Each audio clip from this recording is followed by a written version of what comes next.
Hey friends, welcome to your channel in Focus Study. So in this video, we will discuss the December 2022 question paper solution of BCOS 184, which is e-commerce. So according to me, this subject is quite easy. आप इसको बहुत easily कर सकते हैं अगर आप ढंग से e-commerce की knowledge रखते हो. As a commerce student, as a BCom student, you have to a quite good knowledge about e-commerce. ठीक है? ये लाइक क्योंकि हम डेली लाइफ में भी ई कॉमर्स का यूज बहुत ज्यादा करते हैं, इसलिए ये सब्जेक्ट हमारे लिए काफी इजी बन जाता है। इसको और इजी बनाने के लिए हम आपके साथ हैं, हमने बहुत सारी वीडियोस अपलोड कर रखी हैं। आपको जाके वीडियोस देखना है, पेड नोट्स लेना है, पेड नोट्स ले सकते हैं। ठीक है, सब कुछ अवेलेबल है आपके पास। ठीक है, तो देखो स्टार्ट करते हैं। हम पेपर का एक बार पैटर्न देखते हैं। पैटर्न तो सारा सेम रहता है, लाइक 3 आवर हमें मिलेगा एग्जाम में टाइम। ठीक है, और मैक्सिमम मार्क्स कितने होते हैं? 100 होते हैं। इसमें से हमें 5 अटेम्प्ट करने होते हैं। All question are equal marks होते हैं, सारे 20 मार्क्स के होते हैं। तो देखो कितने क्वेश्चन होते हैं, मैं आपको ये दिखाता हूँ। 8 क्वेश्चन होते हैं, out of 8 we have to attempt 5 question only. ठीक है, तो 5 क्वेश्चन कौन से करने हैं वो मैं बताऊंगा। स्टार्टिंग के 4 क्वेश्चन तो आपको लाइक करने ही करने हैं। 80 नंबर कवर हो जाएंगे। आप हमारे पेड नोट्स ले लो या हमारी वीडियोस देख लो, दोनों में से कोई भी चीजें कर सकते हो, मैं फोर्स नहीं करूंगा। ठीक है, वो आपको आराम से हो जाएंगे फिर आपके। जैसे पहला क्वेश्चन है, what do you mean by business model? Explain the key element of business model. Business model क्या होता है, बिजनेस मॉडल के की एलिमेंट्स क्या होते हैं, ये डिस्कस करते हैं सबसे पहला क्वेश्चन।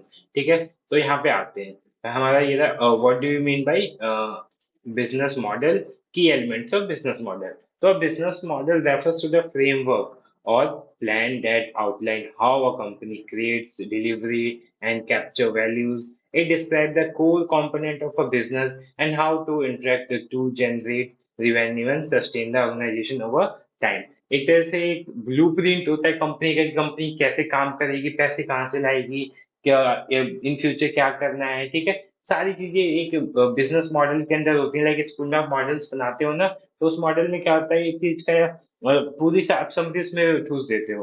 ठीक है, तो बिजनेस मॉडल भी होता है, इसके अंदर सारी चीजें आपको मिल जाएंगी जो आपको चाहिए होगा। ठीक है, तो अब देखो बिजनेस मॉडल के की एलिमेंट्स क्या होते हैं। तो पहला वैल्यू प्रपोर्शन होता है। This define the unique value that a company offers to customer. It explains how the products or service address customer need and solve their problem better than alternative in the market. ठीक है, दूसरा point है हमारा customer segment.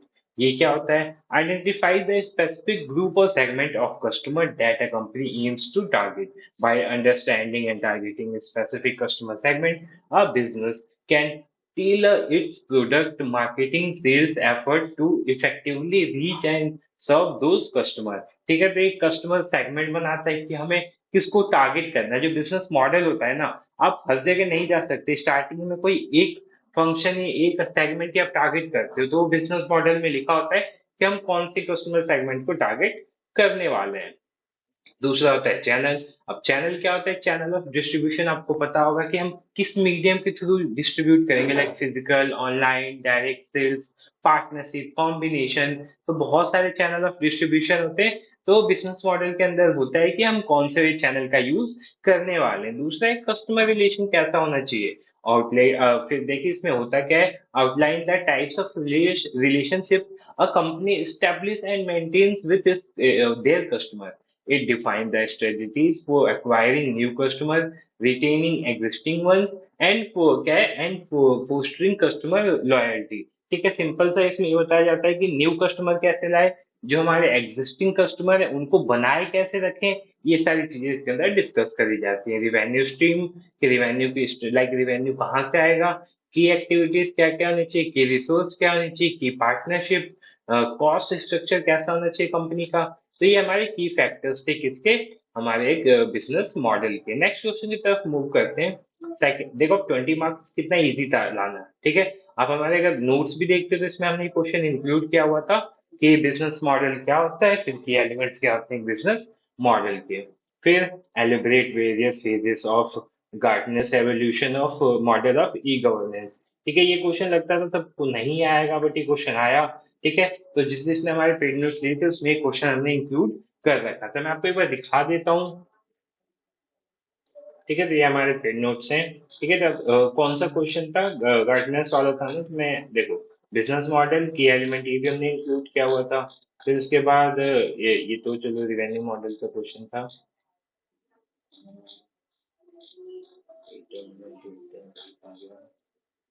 हाँ, ठीक है। देखो यहाँ पे हमने इंक्लूड किया हुआ है। What do you mean by e governance, होता क्या है, इसकी इंपॉर्टेंस क्या होती है, role of in e governance in India. फिर explain evolution of e governance with the help of Gartner's model.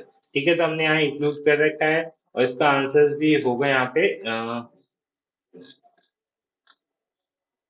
ठीक है, तो ये इसका आंसर है, यहाँ पे नीचे हमने दिया हुआ है। हाँ, ये इसका आंसर। ठीक है, चलो एक बार आंसर हम अपना सॉल्यूशन वाले वीडियो में देखते हैं।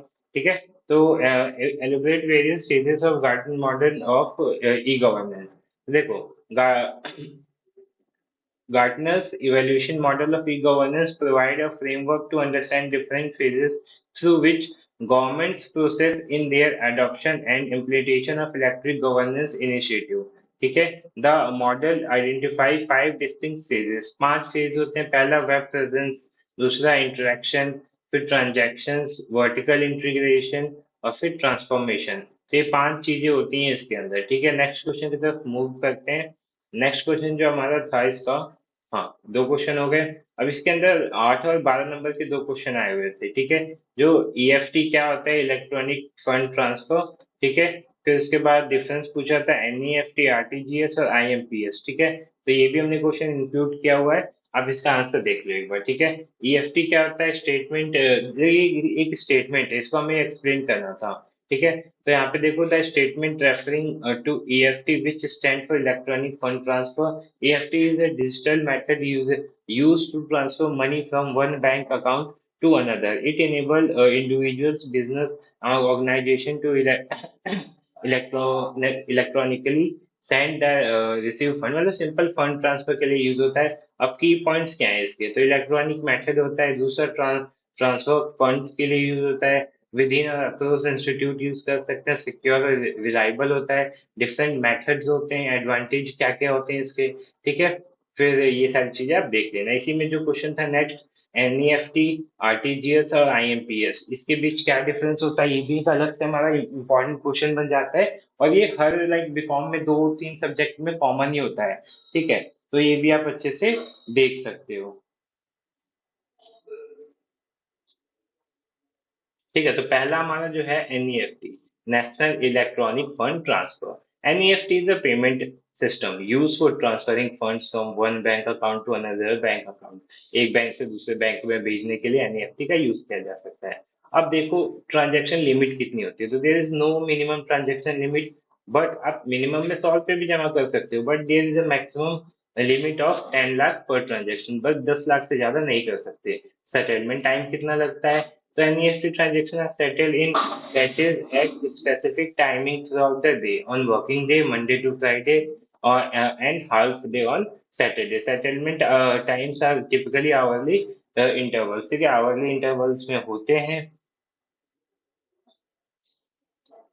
ठीक है, तो सेटलमेंट टाइम आपने देख लिया होगा। फिर availability, NEFT available for individual firms, corporates having bank account with क्या पार्टिसिपेट बैंक। फिर टाइमिंग क्या होती है, तो NEFT transaction can be initiated during bank hours. ठीक है, बैंक आवर्स में ही हो सकते हैं ये। फिर अब आते हैं RTGS, real time gross settlement. अब ये क्या होता है, इसके अंदर क्या क्या, देखो ट्रांजेक्शन लिमिट कितनी होती है, मिनिमम हमारी कितनी होनी चाहिए, 2 लाख होनी चाहिए, और मैक्सिमम आप कितने भी भेज सकते हो।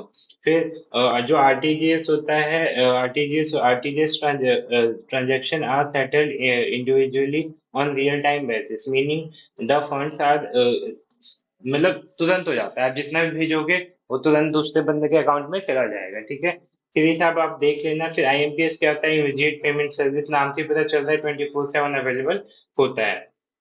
फिर अगला क्वेश्चन जो आया था हमारे पेपर में, वो है explain the term E publishing. E publishing क्या होता है, फिर ई पब्लिशिंग के अप्रोचेस क्या होते हैं, डिफरेंट डिफरेंट अप्रोचेस क्या क्या होते हैं। तो इसका भी आंसर देखते हैं। देखो, ई पब्लिशिंग मतलब, e publishing also known as electronic publishing और digital publishing, refers the process of creating, distributing, consuming content in digital format. Like मैं आपको किसी ट्यूशन में पढ़ाता, ठीक है, बट अभी यहाँ पढ़ा रहा हूँ तो ई पब्लिशिंग ही होता है। ठीक है, लाइक हम अपने कंटेंट को क्या कर रहे हैं, इलेक्ट्रॉनिक मीडियम से पब्लिश कर रहे हैं। फिर इसके अप्रोचेस होते हैं, वेबसाइट, ब्लॉग हो गया, ई बुक हो गए, ऑनलाइन मैगजीन्स हो गई, एकेडमिक जर्नल्स हो गया, सेल्फ पब्लिशिंग प्लेटफॉर्म हो गया, सोशल मीडिया हो गया लाइक यूट्यूब जो हो गया, डिजिटल न्यूज और आउटलेट हो गया, पॉडकास्ट हो गया, ऑडियो पब्लिशिंग हो गई, तो ये इसके टाइप्स होते हैं। ठीक है।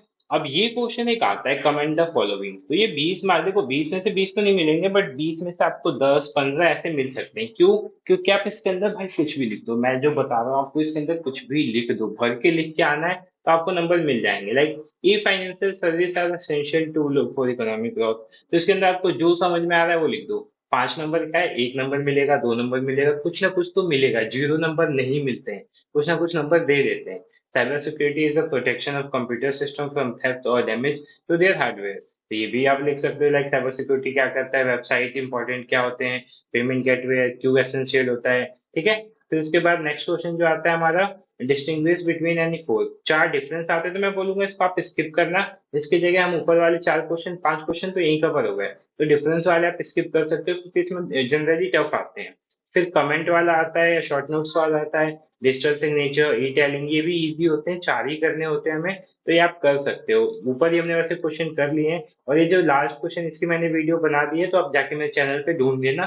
ठीक है, मैं लिंक भी दे दूंगा। तो इस क्वेश्चन इसमें कैसे क्वेश्चन आएंगे, लाइक अमेजोन के फंक्शन के बारे में, जोमेटो के फंक्शन, बुक माई शो के फंक्शन, ईबे के फंक्शन, इन सब के फंक्शन से क्वेश्चन आते हैं, जो कि मैंने ऑलरेडी वीडियो में और पीडीएफ में कर रखा है। कमेंट वाले भी क्वेश्चन मैंने इंक्लूड किए हैं, और लास्ट वाले भी क्वेश्चन इंक्लूड किए हैं। ठीक है, कि अमेजोन कैसे वर्क करता है, ये कैसे करते हैं। ठीक है, ये रहा अमेजोन का हो गया, हाँ। ठीक है, तो ये सब मैंने यहाँ पे मेंशन कर रखे हैं। तो होप्स आपको एक बार पेपर का पैटर्न समझ में आ गया होगा। पेपर ज्यादा टफ नहीं होने वाला, आप आराम से पेपर कर सकते हैं। ठीक है। तो होप्स आपको वीडियो अच्छी लगे, अगर वीडियो अच्छी है तो वीडियो को लाइक करना, चैनल को सब्सक्राइब कर देना for further information. Thank you so much for watching this video.